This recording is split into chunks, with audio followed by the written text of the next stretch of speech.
nibaza ko nyakwigendera Pierre Nkurunziza n'umwe mu bantu bashigikiye industry yacu ndetse hari n'isanamu muri kumwe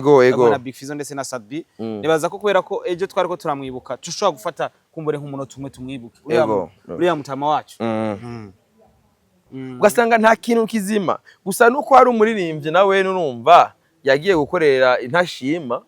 yagiye gusaba ideni kugira yubaka abaririmbyi yubake izina Kiriku Double J na Dramati arasaba amahera muri Paeje kandi yari yabubatse mu kandi nawe ntacyo yungutse nta kintu yungutse kubera nawe nurumva ingwane yagiye kuba hageze yuko abaririmbyi badandazwa nabo barabarekuye hari hageze rero ko baja kwisoko voilà yari yahejeje narigeze no gukora ikiganiro ati uyu mwanya Fizzo arekuye aba niho hari hageze rero yuko ayagaruza mbwa rero usanga rero bigoye biragoye yuko umuririmbyi wenyene afise izina nawe naza gupambaga arige wasanga n'amadiri yaza basanga ni wacha yatora kuyahereza ba Double J nabaki ndi baza yuko iyo ujya muri la Minerval atabaho ndazi na Fizzo ntiyari kumutora ariko bose bari gushimika urumva nibinda kubwira yuko urumva nibinda kubwira yuko burya Kiriku nta kosa rimwe yakoze yashimiwe yategezwa gushima uravyumva yashimiwe ategezwa gushima kandi uburenganzira bwiwe uko binzi yarateye ivi yagize iki navyo nzi kweri bya Bifes kweri navyo no kubesha no je nabonye je yari umunambwiye ko n'umuntu simumengo yari muri anniversaire yahoze no umuntu ategura anniversaire ukaza gutera amazi mu rubanza rw'abandi yateye amavi mu rubanza rw'abandi ya anniversaire yahoze imyaka 30 niyo yatereye ivi niyo yagiye guterera ivi ndoga mana ibyo tuza kubivugaho gamuze uko guturudubi cyo tuvuga ibintu bya Union Africaine mu nama z'abakuru ibintu byo guterera ivi abantu ubona yuko baza gutera amavi byo sibyo tuza kuyagira ariko ko utariteye ku mugore wawe oya nigikunda kandi umugore wanje urazi ko yigwariye yibereye mu bitaro ari mu bitaro kandi kabisa turi kuri Hotel Club de Lac Tanganyika kwa Natasha Ngendabanka watugize abahinga mpuzamakungu mu byo kurira indege tukiva hari benshi batwize ndavuga ati zina Natasha bujyanye ni zina rikomeye cyane ku gihugu no munsi haravuga ati abahinga mu byo kurira indege bahishikira nibaza ko vuba tugiye kuja New York naho turabe vuba rero ndabamesha yuko twahuye n'ujanye n'imigenderanire ujanye n'imigenderanire ni nawe atanga diplomasi cyaheze ni watanga passeport rouge ya passeport diplomatique no yigusinyira of course cyaheze kabisa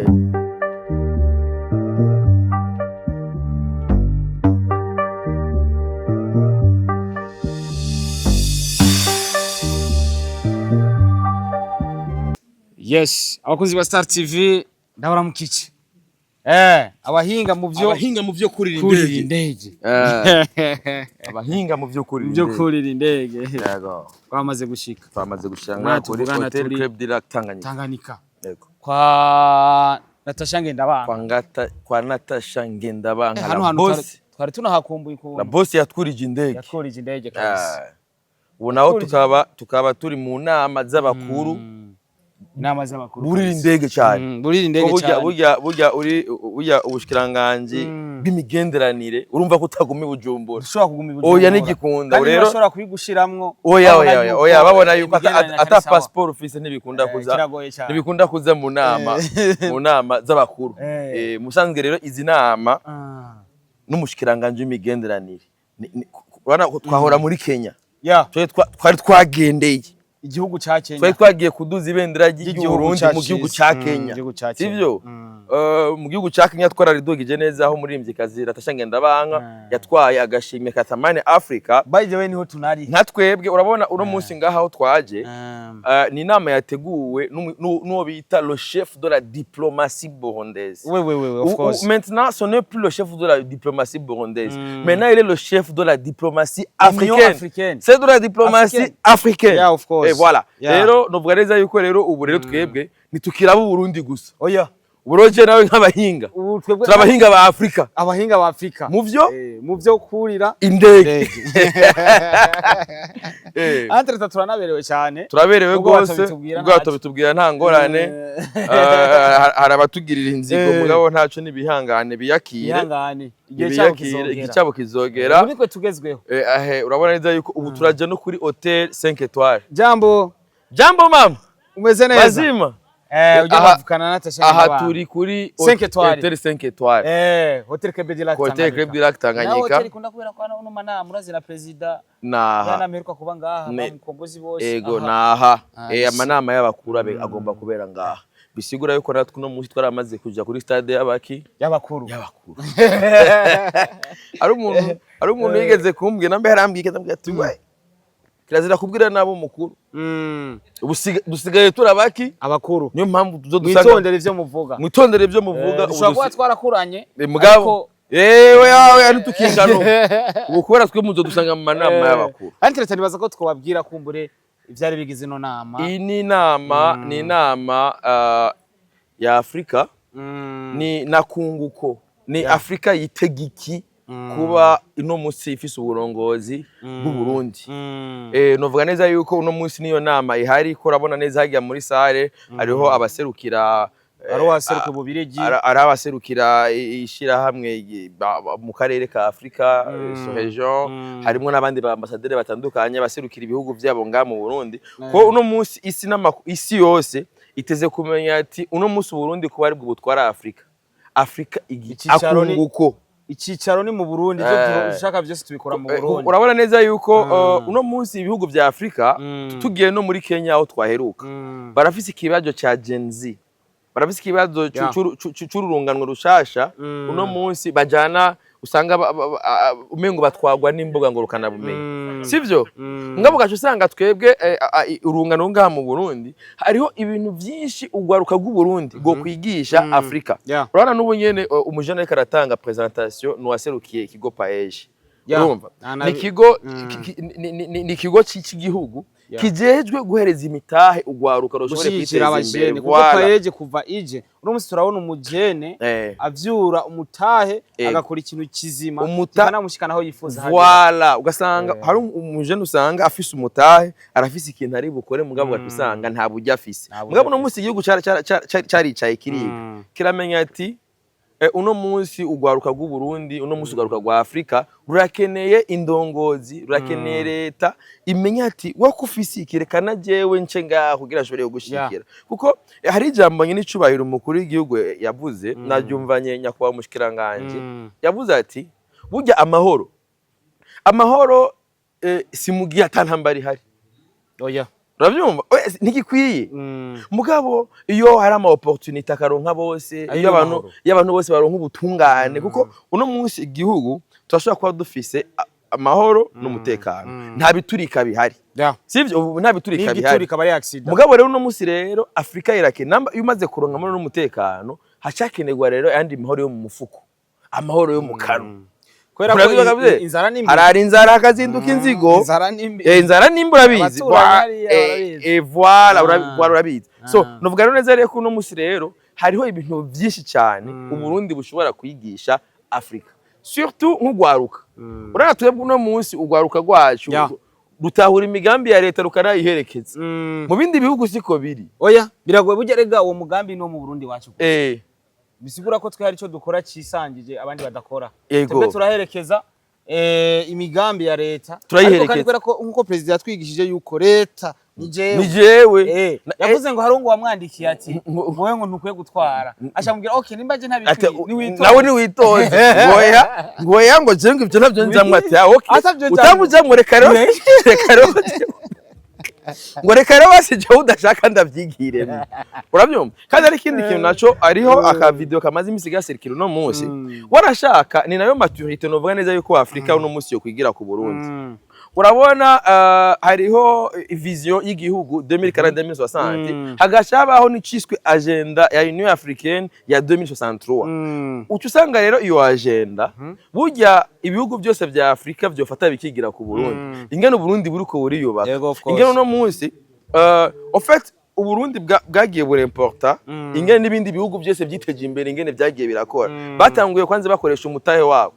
batanguye kwanze bakoresha ingufu zabo kandi urazikwe nta n'amadeni ubu dusaba oya amadeni ngo tumenye ngo kubaka ibarabara oya nigikunda enda muri Kenya ruta amahera heranye nuko nabene gihugu bararira tamahera uheranye wewe tuzokubamba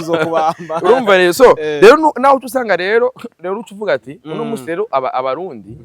namba uko gukura iyo maturité uno musi tuyifise sivyo hari abantu usanga bamaranye nk'amahoro n'umutekano imyaka n'imyaka muko usanga iyo maturité uko gukura abarundi bafise uno musi uko abarundi bafise ingene ivyabo babikemura kabati none ikino gihugu ko abene gihugu bacu bose bariko baragisunika sivyo uno musi n'ishobora umukuru ni bihugu bike uzokumva umukuru w'igihugu akubwira ati nanjye ndumukozi wa leta burya mu bindi bihugu akakubwira ati jewe mpembwa ati najewe nanjye uwo mukoresha wanyu murondera naje ni mumufase ko nanjye sinkwigwa ko burya uravye umukuru w'igihugu ukaraba amafaranga mbona umengana umuntu yo kwihemba urumva ukaraba amafaranga igaba afise umushahara bagenewe of course none uravye umushahara agenewe urumva ko ariko yo dukemurira ibibazo by'ibyo konzi yuko nawe uhuye nawe ikintu cya mbere ohera ati muze ncore umushiri kandi cyo ibibazo by'abarundi bose kandi ugasanga attention nawe narafise ibibazo byiwe byamunaniye gukemura avuga ati ndindire ninahembwa ibyo byanishobera umukuru w'igihugu hari bitekanijwe n'amategeko none bibaza yuko hajya mu ndimo mwifumbire yiki egakora kubyiye ko bijya ntibiri mu mahera ya leta of course hari imigambi yiwe avuga ati banareka ntindire nanje ninahembwa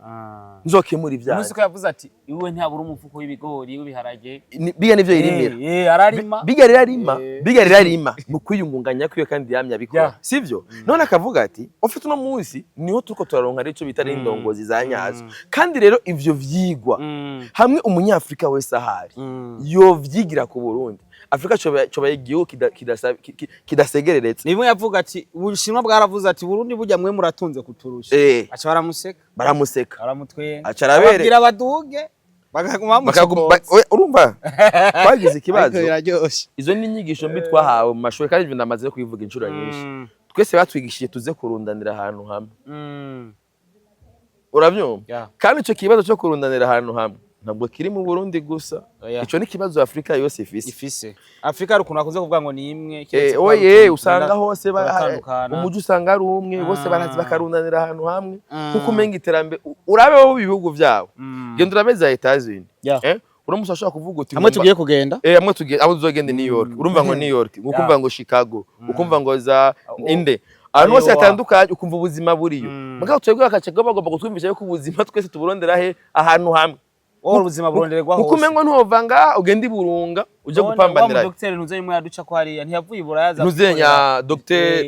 umwavuka mu Cibitoke Jackson none nibabayeho arabayeho ubuzima burondererwa hose ahubwo ni mwaye uburonderamo voilà rero niyo mpamvu rero no musi rero bacavuga bati reka haba iyi nama ubona yabaye no table ronde novuga neza yuko nibyo igamije nico igamije kugira Afrika imenya ati uno musi namba Afrika yaronse amahirwe ikaronka leadership y'u Burundi hariho ibintu Burundi buriko burakora sivyo hamwe Afrika yobwigirako sivyo urahavye nka paeje abajene imaze guproduiza ugasanga n'umujene atamutaye numwe yarafise amafaranga nawo mugenzi wawe ni nati urengeye ubwenge bwiwe baramuhaye amahirwe uravyumva bro ugasanga nta kintu kizima gusa nuko hari umuririmbyi nawe nurumva yagiye gukorera intashima yagiye gusaba ideni kugira yubaka abaririmbyi yubake izina Kiriku Double J na Dramati arasaba amahera muri paeje kandi yari yabubatse mu kandi nawe ntacyo yungutse nta yungutse kubera nawe nurumva ingwane yagiye kuba hageze yuko abaririmbyi badandazwa nabo barabarekuye hari hageze rero ko baja kwisoko voilà yari yahejeje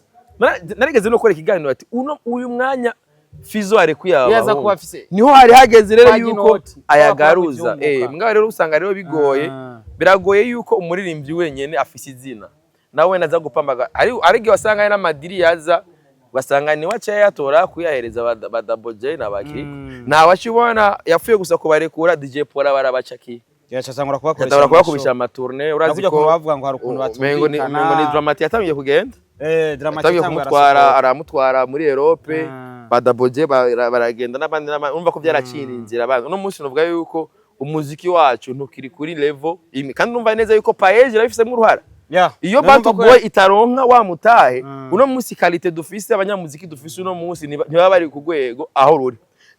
aho nikugana na Paeje yumve neza yuko umuziki w'u Burundi hari ikintu kinini yubatse uno munsi nshobora kuvanga ukabona abarimvyi bagira ama voyage bamenye yuko Paeje bifisemo uruhara gusa kenshi urumva abantu ntibabivuga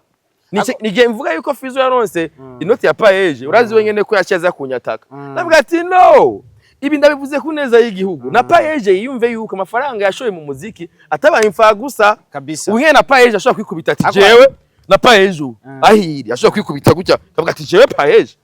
narubatse umuziki kubera turazi ivyo Paeje yakoreye Bantu Boy natubo ubu nyene uno munota turazi abana bavuye muri Bantu Boy aho bagejeje entertainment y'u Burundi barabeni bazorongore mu ideni rya Paeje ndabona ko abasana muri no minsi baske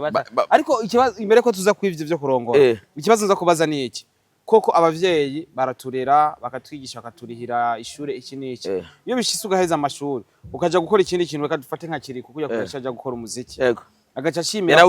wamurihiye Minerval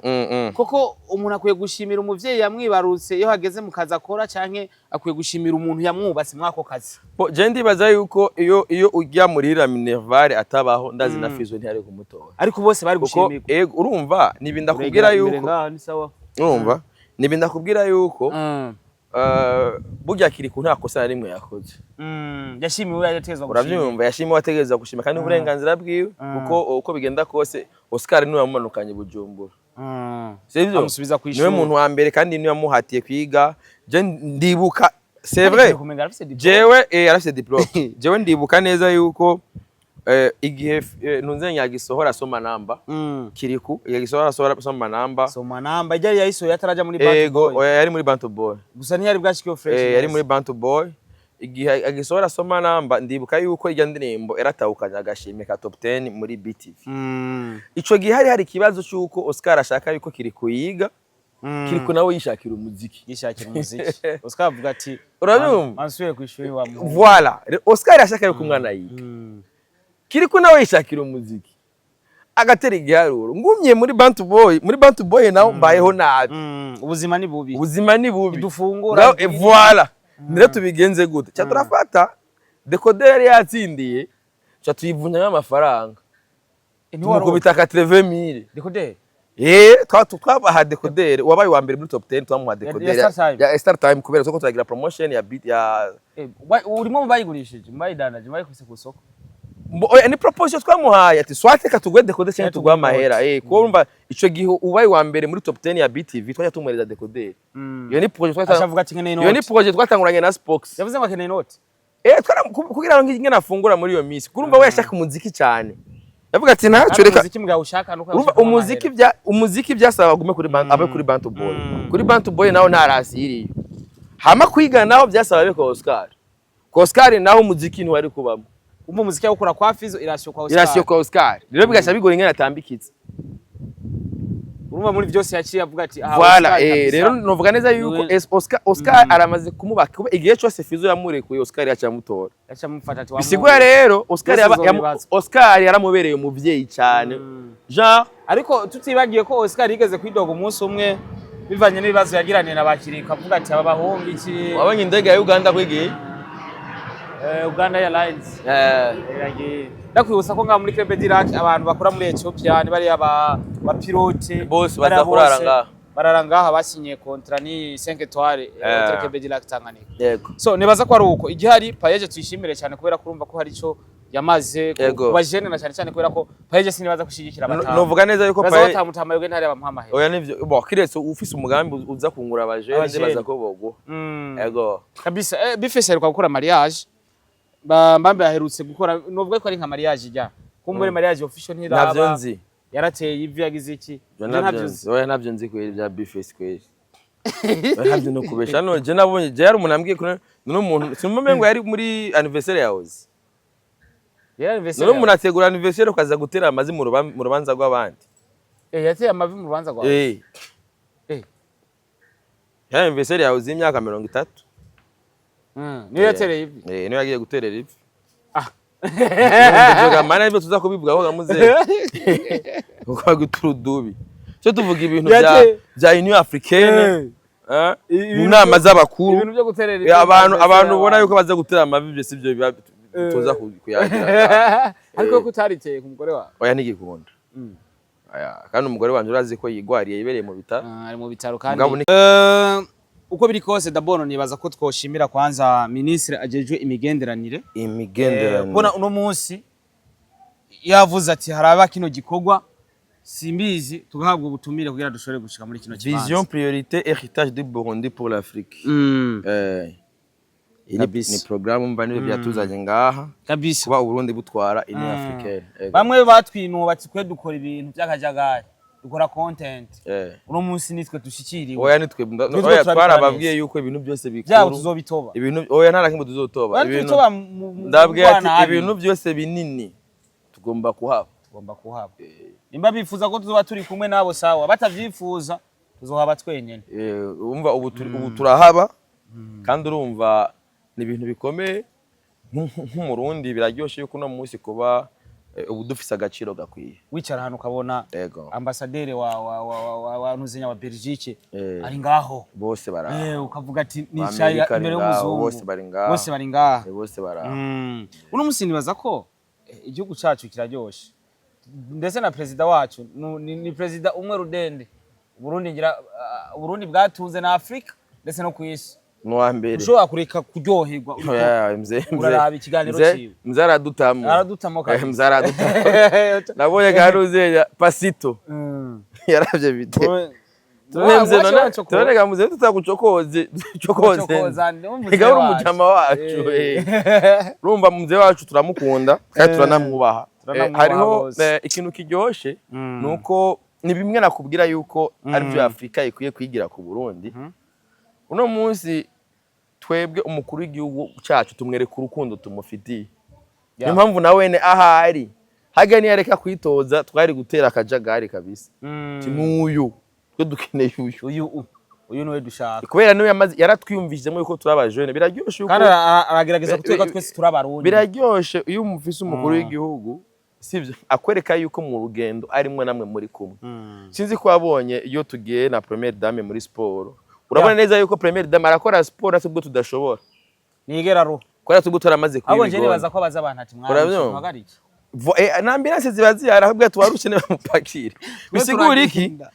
turafise no munsi ndongozi nivyo nakubwiye yuko burya iyi nama turimo ngaye Union Africaine iyaba media zacu zexposa vyukuri ivyo abarundi bigira ku ndongozi zabo ninge natubduca tubaje nyuma urumva yuko Afrika yokira nagwa yakarero abaza Kenya urabapeti bitwa Gen Z baragumuka bagaturira ibintu bakamenagura sivyo kubera iki hari ukuntu uko babayeho atabuvyeyi n'umwana babirimo uravyumva kuko kameme iyo umaze gutahura ati iri barabara ni gwanje sivyo naho haba hari ibintu mutari kumumvikana n'umuvye ntucuza kuri mena uravyumvaga bro urazi yuko ivyo byarigeze kubaho muri 2015 uravyibuka ariko abikoze no musi bararegreta akora ko twisamburiye voilà ni ibintu ndakubwira urabe no muri Tanzania dernier murazi yuko abajene bigeze barononye ibintu mugabo no musi mu Burundi abajene bose bari ku murongo w'igihugu ikiye babwiye ati twagiye ubu uyitugiye ni kubaka ibarabara no guca imiserege turiyo sivyo dufashanye tuje kwimba ubutare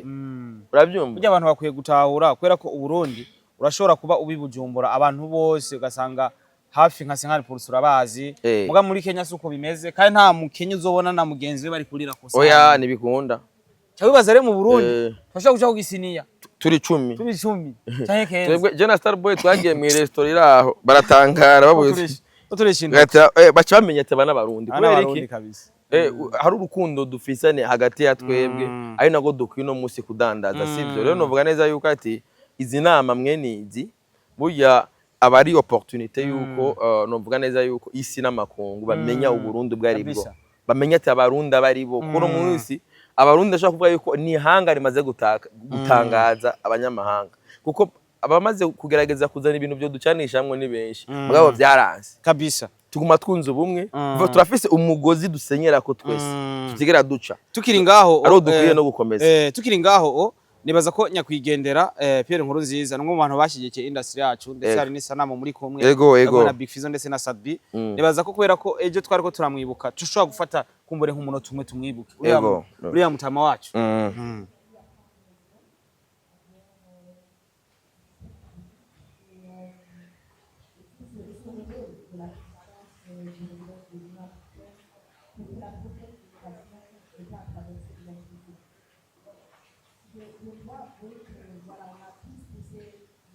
Voilà. Igituma nabivuze nuko uriya mutama wacu twubaha cyane yaratumye football ikundwa mu Burundi d'abord. Kira ntara yose yarafise muco bita message. Yego. Zira za Flambeau du Centre yari wiwe message Ngozi, haro yitwa Recroco, yo mu Rumonge iki niki muri music. Natasha ngenda banga urabona yaramuhaye no bushimwe. Urumva? Kandi akavuga ati ndaguhaye agashimwe kubera ko igihe igihugu cyacu cari kimeze uko. Warahabaye. Natasha gahabwa agashiro. Novuga neza yuko numukuru w'igihugu wa mbere novuga neza yuko yatanguye guha agashiro. Jean yaratumotive, yaraduhaye motivation. Je novuga neza yuko muri ziya nyigisho narazitaba cyane nziya zo gukunda no kuzirikana igihugu. Twarahigiye byinshi. Ni navyo novuga yuko byatubatse gushika no munsi. Ni navyo tuvuga yuko na nyine cyubahiro ndayishimiye agenda abandanya akomeza. Hariho gukunda no kuzirikana. Hari ijambo umuzirikanye n'icyohero yamavuga avuga ati abantu babura umuzirikanye ya abantu bogira umuzirikanye bakaba ako ku gihugu no botabura icyo bagomba gukora n'imyidogo ntayo bogira nimwe nako turavuga kare by'umushahara nta muntu numwe utungishwa n'umushahara n'igikunda oya n'igikunda tegeza gupama utegeza gusatira niyo mpamvu ko ngaho urabizi ko mfise umugore ari mu bitaro ntegeza mvuye ngaho umusibaruka twari mu ndege yego ntegeza gusatira kugira ndo nk'amafaranga singuma en fait iyo enda kwereke urabona dufate nk'ubu uvuze ati ugomba upambanire kuri source imwe kuri buno buzima dusanzwe tugezeho no munsi nkavuga ati bana Jester Boy niwe azombesha we sibyo urumva source yanjye bari wewe ni jewe gusa bisigura yuko ndashobora kugira ibibazo birengeye wewe ay mikoro we wampaye akazi kawe sino gakora neza ngo gakorana imihari ndakora nko kumengo ntumpemba umengo urayibona ivyo wewe umpa nivyo uba wabona yuko bikwiranye n'umufuko wawe kandi birakoranye nanjye cyangwa dema umukozi yari karambwira ndamwongera umushahara sivyo umukozi wo mu rugo ndambwira ati situation ndi murayibona cyambwira ati nanjye ndumugabo ndabibona arabona neza yuko nanjye ndi muri situation ntoroye mugabo nanjye ndambwira ati nanjye ivyo uri kuransaba ndagutahurira kwijana ntibanze urindire kwanza mbanze mezi mbanze ndabikuremwe ibi nanjye by'iwanje ko nawe ndamutse kuremerewe urabyuka bro sadiri nuko kandi umukozi agashakura ari yari twumvikana rero niyo mpamvu nyinshi bayavuze ati nanjye ndakeneye kubona umugabo leta ko nanjye leta nanjye niwe nkorera nanjye ndamushira ibibazo by'iwanje ico niki canke uwo mugabo reka turekane nawe tumenye yuko twese ari badukoresha kandi amikoro yiwe turazahagarukira reka rero dukorere rero twongereze umwimbu hamwe mu leta azotwongerereza cyo mubwira ati bana twarakoze rero ongera rero nawe nazongera mu bandi urabyo gamuze nuko rero mvuga ati nimwe byo gukama iyo utagira iyo utagaburira rondera source zago twagure source voilà ni rero nyine icubera hagiye bari karavuga rero mvuga ati rero neza ati iyo dufise rero indongozi twigisha uko je kuri je mbona ko ari indongozi nziza dukwiye kwigira kandi na Afrika yose kazigirako nibaza ko ari uko impamvu ariko ndavuganya kwigendera yarakuye ikintu ku buryo urazi mu mateka ya kera hari ukuntu bavuga ati kugira umuntu aronke bourse bamanza bagakuraba wese imbizi bakuraba wewe wayi Rwande uri umukongomani uro kwande uro mukabezi uro kwande so ninde kugira ugenda ari abantu benshi ari basogokuru baduteye inkuru bahevye amashuri kubera ico none bandanye ishuri gute kandi jewe na mama yize kaminuza ku ntwaro ya Petero Nkurunziza cha wibaza bari baramuzibi urumva ko hari ibintu byinshi byavuyeho no munsi nubwo byo babihari bihari ya biranyegeye oya nivyo turabisanya nico twe tuhabereye ivyo tuzosenyagura tuza turabajamwe ivyo bintu byose biza bitandukanya abarundi uzosanga tuhicaye tukabimena yego amatwa tubana ari na warabitanguye gore wawe se bisaba ko nanje twabisanga tubabametse twabisanga babametse baburuvangane twarabizambago nayo nicuba yaravuze ati ibintu by'abahutu n'abatutsi ni potere ya mbari tunyene hari abantu babifise nk'inyungu hama by the way ari kiganiro nyene cyubahiro yakoze ayikorana n'umumesha makuru yitwa Sida Silva hari abantu muri commentaire bavuze ngo none uko ari umukuru w'igihugu nabikure Egasiyo yabishinze we yasanze abantu hari abantu bagemye baraturira abantu mu mapine baragumuka bagiye ikintu cya mbere bareklama bavuga ati ngo bakeneye amasezerano y'Arusha rero bijya biboro n'amasezerano y'Arusha yabishinze urabyo bajya bagumutse mukorekana yuko amasezerano y'Arusha yubahirijwe biracarimo urabyo nibakenera yuko bivamwo ni sena ibikora n'amanyenguza amateka niyo bizwa shingiro ryayubasha cyunyibutsa ministre w'imigenderanire avuga ngo passport mwataye muri sena yarazitoye zose yarazinove ariko ministre yo wawe azorudise ministre umujene mu mutwe umujene kabisa umujene ana stress yani cyaranjohera ngo passport mwataye ngizi mwazijugunye muri state urazi bamesha banyandikiye ngo ndazibarondere muzibasubize eka ndabasomera article yerekana yuko umukuru w'igihugu afise ububasha bwo guhindura biga by'abahutu n'abatutsi ni article ni biveo ntabeho ubwoko ni article tugira nk'ubwoko bumwe kiragoye mu Burundi nicyo nabaho ni article 289 ivuga ati inama y'impuzamateka ya kiringo cy'imyaka 5 hamanze yashiye inzego zitekanijwe n'ibibwirizwa shingiro kugira irabe irimbure urumva nibwirizwa shingiro kugira irimbure ivyakozwe hanyuma hakugwe canke yakomezwe ivyibwirizwa shingiro ingendo ijanye n'ivyamoko muri leta muri amashinga y'amateka n'impuzamateka hamwe no mu rwego rw'ubutungane le délai de 5 ans est accordé au Sénat pour évaluer afin de mettre fin ou de protéger le système de quotas ethniques dans l'exécutif. Ni article 289. Rero mu gihe n'ubu rero Sena yarabigerageje imigambwe yagiye Arusha niyo yavyanse. Baravyanse. Peter Munanoma. Bari bikatara. Urumva neza se umukuru w'igihugu. Siwe. Ni Sena. Ni n'amahirwe y'amateka. Niyo bisubigira bwo kuvuga uti tubihindure cyane. Kandi numva babihindura bihindura n'ibwizwa shinge. Kabisa turi kuri Hotel Club de Lac Tanganyika kwa Natasha Ngendabanka watugize abahinga mpuzamakungu mu byo kurira indege tukiva hari benshi batwize ndavuga ati zina Natasha bujyanye ni zina rikomeye cyane ku gihugu no munsi haravuga ati abahinga mu byo kurira indege bayishikira nibaza ko vuba tugiye kuja New York naho turabe vuba rero ndabamesha yuko twahuye n'ujanye n'imigenderanire ujanye n'imigenderanire ni watanga ni nawe atanga diplomasi cyaheze ni watanga passeport rouge ya passeport diplomatique no yigusinyira of course ya cyaheze kabisa no mpamvu rero ubu rero ntagira umuntu azotugirira inzigo Starboy na Simbizi bigenda gute murabona neza yuko twebwe zuba tujanywe n'ibikorwa twebwe duherekeza imigambi y'igihugu ibikorwa s'amajambo ni wabonye na promesse d'amamo heruka tirye yaraje bya binyatangura kuri ETC na uriya mugambi hariya muri Tiriki barawutoye ejo ntiyagwa agashimwe ngo nawe yababwiye ati jewe bino bintu ntegezwa kubitangurira iwacu amadeni abene gihugu barashyikiye umunsi yawe agashimwe abonye azokaronka arabibonye kabisa ko kugira iki ko kugwanya kugwanya umucafu urazi tuduga hariya mu kibimba abanyeshuri babigisha kugira isuku kira kitu azoronka agashimwe Ndoye Starboy bisaba tugende gufata ifunguro hariya y'abashefu tugadusangire n'abashefu wabonye na mutama wacu cinje bose muvugizi w'igisirikare cy'u Burundi mu wa general de brigade baratuza bose bari ngaha n'abandi bazungu benshi Ndoye so nibaza ko ari uko ni Hotel Club de Lac Tanganyika wifuza gufungura neza kumbura ivyo kurya bikagushika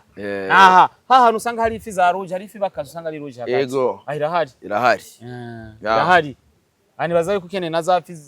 ukoroke mu mazi kiguhekenya zijya bazitaguza za barene amabarene y'amadofe ngo amabarene arahari barene ziba muri Ocean kabisa mbwari baza ngaho ifi ya barene ntiyobura none niba import abazana ngaho Ndoye Nzira ndagushimira naye ndagushimiye deshe bisigaye reka tubananye dukora akazi k'igihugu vuba turibona muri New York mu mabarabara y'i New York kandi Coupe du Monde iri kwira batashobora kuva turavye na Coupe du Monde tuzovayo turavye n'agapira kamwe n'akabumbu yego salut abahinga mu byo kurira indege. Honorable parlementaire ici présent, Madame la coordinatrice du système des Nations Unies, Monsieur le représentant de l'Union africaine ici présent, Mesdames et Messieurs les hauts cadres de l'État, Excellences, Mesdames et Messieurs les ambassadeurs, chefs de mission diplomatique et consulaire, chers représentants du monde académique, Messieurs et Mesdames les représentants de la société civile, Messieurs et Mesdames les représentants du secteur privé, Monsieur le doyen du corps diplomatique, Excellences, Mesdames et Messieurs, chers collègues, membres des médias, c'est pour moi un grand honneur et un privilège de prendre la parole à l'occasion de l'ouverture de cette table ronde consacrée à la présidence burundaise de l'Union africaine. Je voudrais, avant tout propos, vous souhaiter tous la chaleureuse bienvenue dans cette belle salle à l'air frais du lac Tanganyika, au magnifique hôtel Club du lac Tanganyika, Bujumbura, la capitale politique du Burundi. Je vous remercie pour votre précieuse présence qui témoigne de l'engagement commun en faveur d'un Burundi rayonnant et développé, ainsi qu'une Afrique unie, pacifique et prospère. Votre participation, Excellences, Mesdames et Messieurs, en réponse à notre invitation, réunissant les institutions publiques, le corps diplomatique, ainsi que les partenaires techniques et financiers, le secteur privé, la société civile, les universités et centres de recherche, les médias, témoignent une détermination collective en faveur de la réussite de la présidence burundaise de l'Union africaine, dont le succès sera partagé. Permettez-moi, Excellences, Mesdames et Messieurs, chers amis, collègues, ambassadeurs, de vous souffler un petit mot en guise de parenthèse à l'intention du corps diplomatique. Donc, il est devenu une tradition qu'on se rencontre une fois par trimestre pour un briefing diplomatique où on discute notamment de la situation prévalente au Burundi et dans la région, sa position sur les enjeux régionaux et globaux, et j'en passe. La présente table ronde va partiellement répondre à vos aspirations et attentes, tout en mettant en exergue la présidence burundaise de l'Union africaine, sachant qu'elle contribue à la mise en œuvre de l'agenda de la vision burundaise 2040-2060, qui elle-même s'aligne à l'agenda 2063 de l'Union africaine. Excellences, Mesdames et Messieurs, chers collègues, la présidence de l'Union africaine par le Burundi constitue à la fois une marque de confiance de la part des États membres et une responsabilité historique que nous assumons avec détermination, humilité et sens de devoir. Le Burundi, plus que jamais, continue de jouer un rôle stratégique dans la promotion de la paix et de la stabilité régionale, en particulier pendant sa présidence de l'Union africaine. En effet, depuis février 2026, le Burundi dispose d'une occasion unique de promouvoir le leadership diplomatique africain. Pour rappel, la présidence burundaise de l'Union africaine va s'articuler autour des priorités claires en cohérence avec les aspirations de l'agenda 2063 de l'Union africaine et la vision du Burundi, pays émergent en 2040 et pays développé en 2060. Et parmi les priorités mises en avant, je pourrais citer, entre autres, la paix et la sécurité, un socle indispensable à tout développement durable, l'éducation, levier fondamental pour bâtir une Afrique compétente et innovante, l'accès à l'eau et l'assainissement, le thème central de l'année de l'Union africaine, qui touche à la dignité humaine et à la santé publique. L'autonomisation des femmes, pilier de nos sociétés et actrices incontournables du développement, la résilience climatique, l'engagement et la participation des jeunes, véritables moteurs de l'avenir du continent. Excellences, Mesdames et Messieurs, chers amis, à cet égard, Son Excellence, Monsieur le Président de la République, le général-major Évariste Ndayishimiye, président de la République du Burundi et président en exercice de l'Union africaine, ne cesse de le rappeler que la paix n'existe pas seulement, que la paix n'est pas seulement l'absence de guerre. Elle est la présence de la justice, de l'inclusion, du développement et des opportunités pour tous. Mais aussi que la jeunesse africaine n'est pas seulement l'avenir du continent. Il en est de même le présent, sa force et sa richesse. Excellences, Mesdames et Messieurs, chers participants à cette table ronde, la table ronde m'offre une occasion de vous parler brièvement des réalisations du Burundi,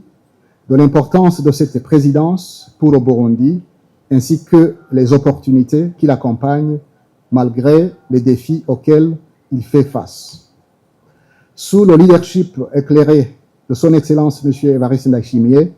le chef de l'État, notre pays a consolidé la paix et renforcé la cohésion sociale, investi dans des secteurs sociaux de base et engagé des initiatives structurantes en faveur du développement économique. Au niveau régional, les missions de maintien de la paix, la vision 2040-2060, qui inspire la planification à l'Afrique en guise de mise en œuvre de l'agenda 2063. Sur le plan diplomatique, le Burundi connaît aujourd'hui un rayonnement renouvelé, fondé sur le dialogue, le bon voisinage, la solidarité, la coopération et le respect mutuel entre les nations. En termes de solidarité, notre pays, malgré les défis, n'a ménagé aucun effort pour accueillir fraternellement les réfugiés congolais, particulièrement depuis décembre 2025, suite à la guerre qui a été imposée à l'est de la RDC. Notre engagement continental se traduit également par notre volonté d'accélérer la mise en œuvre de la zone de libre-échange continentale africaine, véritable moteur d'intégration économique, de création d'emplois et de prospérité partagée. Nous croyons fermement que l'intégration régionale et continentale constitue une voie incontournable pour renforcer la résilience de nos économies et valoriser le potentiel immense de notre continent. Dans ce contexte, le Burundi entend jouer pleinement les opportunités, entend saisir pleinement les opportunités économiques offertes par sa position stratégique et par l'élan de coopération africaine. Excellences, Mesdames et Messieurs, il est évident que les défis demeurent nombreux en Afrique et ailleurs, notamment les changements climatiques, l'insécurité persistante dans certaines régions, les inégalités sociales, les pressions économiques, etc. Cependant, nous sommes convaincus que ces défis peuvent être transformés en opportunités grâce à une action collective, coordonnée et résolue. La présidence burundaise de l'Union africaine se veut donc une présidence de l'action, de la solidarité et des résultats concrets. Ainsi, je voudrais réaffirmer l'engagement total du Burundi à servir avec dévouement les idéaux de l'Union africaine. À cet égard, le Burundi a réalisé des progrès significatifs en matière d'autonomisation des jeunes grâce à des initiatives telles que le PAEJ, un programme qui contribue à l'emploi et à l'entrepreneuriat des jeunes, à la résilience économique et à la stabilité sociale et à la paix. De plus,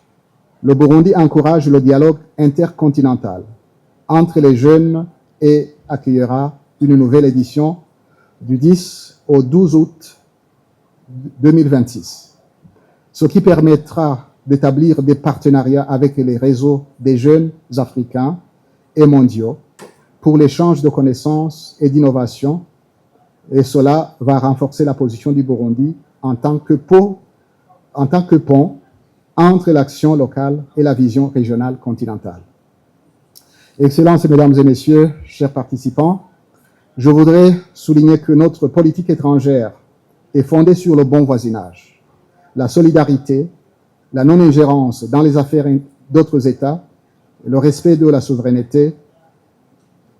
Et pour cela, le Burundi participe activement aux missions de maintien de la paix, que ce soit dans le cadre de l'Union africaine ou des Nations unies, dans la lutte contre le terrorisme, dans plusieurs pays de l'Afrique, notamment en RDC, en Somalie, en République centrafricaine. Parallèlement, le Burundi attache une grande importance aux projets intégrateurs dans les domaines prioritaires d'intérêt commun, tels que l'énergie, le transport, les infrastructures. Excellences, Mesdames et Messieurs, chers collègues, au cours de cette table ronde, nous allons écouter des présentations et assister à des panels où le public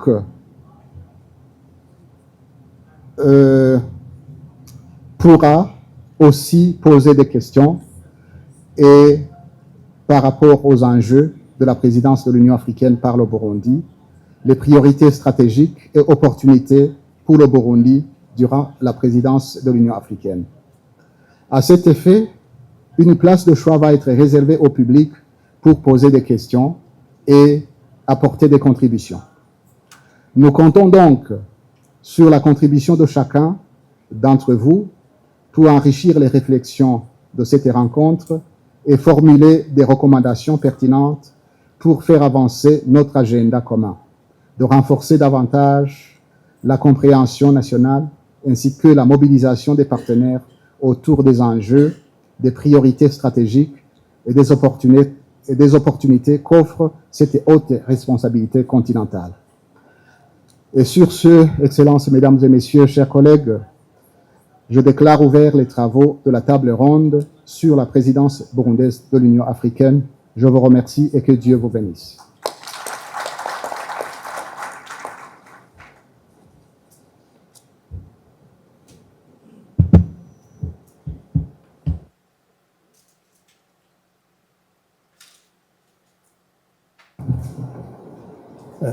Après cette cérémonie d'ouverture, on va organiser une séance de photos de famille. Turi ngaha muri Hotel Club de Lac Tanganyika, murahabona ni kimwe mu bibanza vyiza cyane. Iyo Hotel Club de Lac Tanganyika impamvu ndayikunda, d'abord iri ku mucanga, iri kuri plage, kandi ikindi kintu naco Hotel Club de Lac Tanganyika niho hantu nabonye hasohokera abazungu benshi cyane gusumba. Sinzi ko ari impamvu kubera ko umugabo wa Natasha ari umuzungu, ariko nubwo bari umuzungu bakora ibintu nabi nta bakiriya boronka. Nta bakiriya boronka. Urabona piscine ya iri pose ratuje, nta bucafu. Urumva? Nibuka kera ari ukuntu twaja muri piscine tukiri abana. Ugasanga kwera kugiye muri piscine y'abantu benshi, murahazi hari campus kiriri. Kwacu usanga uri kurasoba muri piscine, umuntu muri ko murogana ntuzi kwaza kumira ry'amazi. Mugaba hahaboro hari prope vya danger, haratesa vya tari. So Imana ibahezagire rero mwebwe mwese mwashoye kubana natwe. Kumbure inama isa niriko irarangira, ariko ivyo twaganiriye byari byinshi cyane. Nibaza ko hari ubutumwa washoye gushira ku muzirikanye. Murabizi itubana yidushigikirana muri rwa rukundo. Imana ibahezagire. Make sure ko wakoze sabone kuri Star TV, make sure ko ufise full access yo kubona ibiganiro bica kuri Star TV. Thank you so much.